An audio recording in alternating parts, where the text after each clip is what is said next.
Hey hello student, this is K M S sir and welcome to K M S sir chemistry. मैं आपका NEET educator. देखिए, जब से NEET 2024 का examination हुआ है तो मेरे पास सबसे बड़ा सवाल स्टूडेंट्स का यही आ रहा है कि सर हमारे जो मार्क्स हैं वो कम आ रहे हैं, तो इसके लिए हम क्या करें।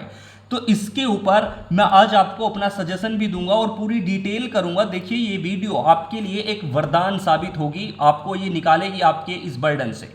देखिए, स्टार्ट करते हैं। देखो, आज हम बात कर रहे हैं, जो हमारे पास बार बार ये सवाल आ रहा है कि नंबर हमारे अगर कम आ रहे हैं, मतलब किसी के 200 नंबर आ रहे हैं, किसी के 300 आ रहे हैं या 400 आ रहे हैं, इस तरीके के मैसेज जो हमारे पास आ रहे हैं कि इस केस में हम क्या करें। तो देखो, पहली केस जो मैंने पिछली वीडियो आपको बताई थी कि अगर आपके नंबर देखो 600 प्लस हैं, तो जब आपके 600 प्लस नंबर होते हैं तो जनरली आपको पूरी प्रोबेबिलिटी है कि आपके एमबीबीएस में आपका नंबर आ जाएगा। लेकिन जो यहाँ पे बात ये है कि कुछ स्टूडेंट्स तो ऐसे हैं जिनका फर्स्ट अटैम्प्ट है। देखिए, कुछ स्टूडेंट तो ऐसे हैं जिनका इस बार फर्स्ट अटैम्प्ट था और उनके नंबर मान लो 200 आ रहे हैं, 300 आ रहे हैं, जितने भी आ रहे हैं 200 आ रहे हैं, 300 आ रहे हैं और अगर 100 भी आ रहे हैं, तो मैं आपसे कहूँगा, तो देखो मेरा सजेशन फर्स्ट अटैम्प्ट वालों के लिए ये होगा कि सर आपको फिर से प्रिपरेशन करनी चाहिए। आपके नंबर जितने भी आ रहे हैं, आपको फिर से नीट की तैयारी दोबारा करनी चाहिए और जी जान जब आप लगाएंगे तो दूसरे बार में, ऐसे अक्सर बहुत सारे स्टूडेंट होते हैं जिनका फर्स्ट अटैम्प्ट में नहीं होता, वो दूसरे अटैम्प्ट में आपका नीट क्लियर कर लेते हैं। दूसरी स्टूडेंट में वो रखूंगा जिनका सेकंड अटेम्प्ट था। जिनका सेकंड अटेम्प्ट था, देखो उनको भी मैं कहूंगा कि फिर से, मतलब आपको फिर से नीट की प्रिपरेशन करनी चाहिए। मतलब जिनका फर्स्ट अटैम्प्ट था उनके दोबारा नीट की तैयारी करनी चाहिए। जिनका ये सेकंड अटैम्प्ट था और नंबर कम आ रहे हैं, तो उनको थर्ड टाइम भी नीट की प्रिपरेशन करनी चाहिए।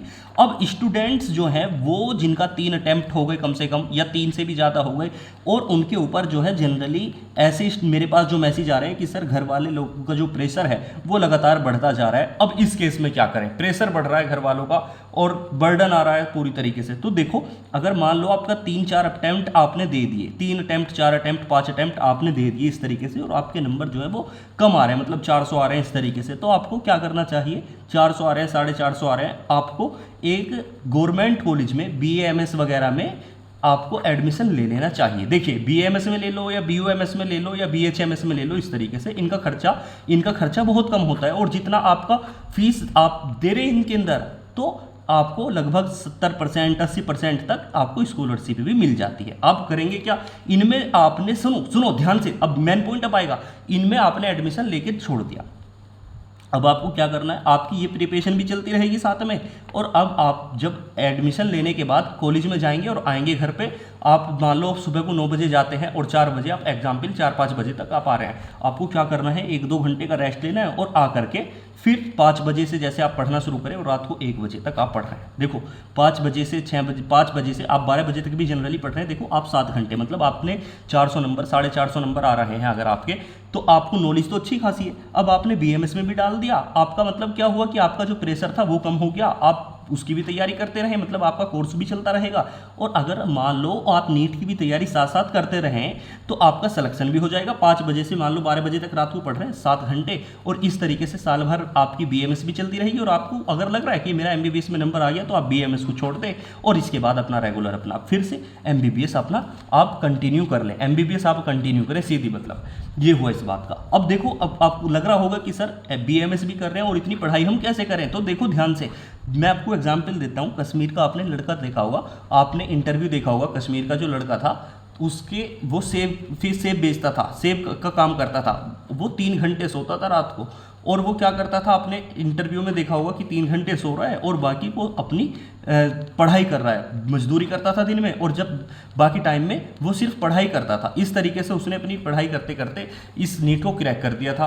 तो इस तरीके से, और दूसरा एग्जाम्पल देता हूँ, जो IAS होते हैं, वो अपना मान लो किसी ने दूसरा अटेम्प्ट दिया, तीसरा अटेम्प्ट दिया, तो उनका IRS में हो गया सिलेक्शन एग्जाम्पल के तौर पर, तो वो ड्यूटी भी करते रहते हैं और साथ में टाइम निकाल के अपनी IAS की तैयारी चालू करते रखते हैं। इस तरीके से उनको जब भी मौका मिलता है वो इसमें सेलेक्ट हो जाते हैं, तो इसको छोड़ देते हैं। तो इस तरीके से आप BMS में डाल दें, आपका प्रेशर रिलीज हो जाएगा और आप अपनी तैयारी करते रहेंगे साथ साथ, और इस तरीके से जब आपका MBBS में सिलेक्शन हो जाएगा तो आप इसको छोड़ देंगे, और ये बिल्कुल इस तरीके से पॉसिबल है। ठीक है, तो सबसे बेहतरीन सजेशन, अगर देखो आपका तीसरा अटेम्प्ट था, चौथा अटेम्प्ट था, अब मैं बात कर रहा हूँ कुछ और विशेष, आपका चौथा अटेम्प्ट था मान लो ये, और आपके नंबर आ रहे हैं 550, इस तरीके से 550 नंबर आपके आ रहे हैं, तो आपके पास एक चॉइस ये भी है कि आप जो है सेमी गवर्नमेंट कॉलेज में एडमिशन ले सकते हैं। इसके ऊपर मैंने, अगर आपके नंबर कितने आ रहे हैं, कितने नंबर पे कौन सा कॉलेज मिलेगा, डिटेल वीडियो भी बनाई है, उसको भी आप देख सकते हैं, डिस्क्रिप्शन बॉक्स में है। लेकिन इतना ध्यान रखें, अगर मान लो आपके 550 नंबर आ रहे हैं और जनरली आप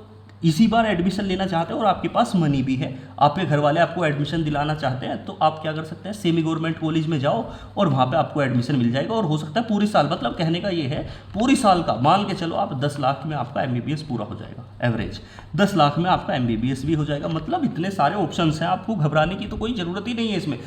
देखो सीधा, मतलब इतने नंबर आए तो सीधा MBBS में चले जाओ। अगर आपका फर्स्ट अटैम्प्ट है तो सेकंड के लिए तैयारी करो, कोई बात नहीं। सेकंड अटैम्प्ट था, थर्ड के लिए प्रिपरेशन कर लो। और अगर आपके घर का प्रेशर है कि भाई क्या कर रहा है, परेशान कर रहा है, और तो आपको ये काम करना चाहिए। फिर मैंने आपको ये पूरी प्रोसेस आपको मैंने समझा दी। फिर आपको इस तरीके से BMS में डाल दो, BUMS में डाल दो, मतलब 400 नंबर अगर आपके आ रहे हैं इस तरीके से सरकारी कॉलेज में, और आपको स्कॉलरशिप भी मिल जाएगी, वो भी चलती रहेगी पढ़ाई, और घर पे आओ अपनी तैयारी आप करते रहो, प्रिपरेशन करते रहो, और जब MBBS में मिलेगा तो इसको छोड़ दें। मैंने आपको ये ऑप्शन भी बता दिया। देखो देखो देखो यहाँ से अब अगर आपके नंबर इतने आ रहे हैं तो सेमी गवर्नमेंट में आप जाओ और सीधा इसमें ले लो। इस तरीके से ये जो भी आपको बेहतर लगे आप कर सकते हैं, और ये आपके लिए मुझे लगता है एक बेहतर विकल्प होंगे जो मैंने आज की वीडियो में आपको बताया। देखो अब बात करते हैं अगर कुछ स्टूडेंट्स की, अगर मान लो आपके नंबर एग्जाम्पल के तौर पे 580 आ गए और आपके पास पैसा भी नहीं है, यहाँ पे जैसे मैंने बताया यहाँ पे तो आपके पास पैसा है तो आपने सेमी गवर्नमेंट में ले लिया, और 580 नंबर आ रहे हैं आपके और आप चाह रहे हैं कि जी एडमिशन लेना है, तो फिर ये भी कर सकते हैं आप। एक ऑप्शन आपके पास ये भी है कि भाई फिर से तैयारी कर लो, एक साल फिर से तैयारी कर लो, और आप 580 आ रहे हैं तो अगली बार हो सकता है आप 680 भी तोड़ देंगे इस तरीके से। लेकिन फिर भी मेरा सजेशन आपके लिए यही होगा कि अगर आपके पास पैसा है तो आप इस चीज़ को कर सकते हैं, अपना सकते हैं। वहाँ पे स्कॉलरशिप वगैरह भी आपके पास होगी, लोन भी आप ले सकते हैं इस तरीके से इतने पैसों का। और एक ऑप्शन ये भी है। इस तरीके से मुझे लगता है कि आपको जो चाहिए, जिस वीडियो की आप तलाश कर रहे थे वो मैंने बताने की कोशिश की। अगर आप इसके बावजूद भी आपके पास कोई डाउट है तो आप मुझे कमेंट कर सकते हैं। आज की वीडियो को हम यहीं पे लास्ट करते हैं।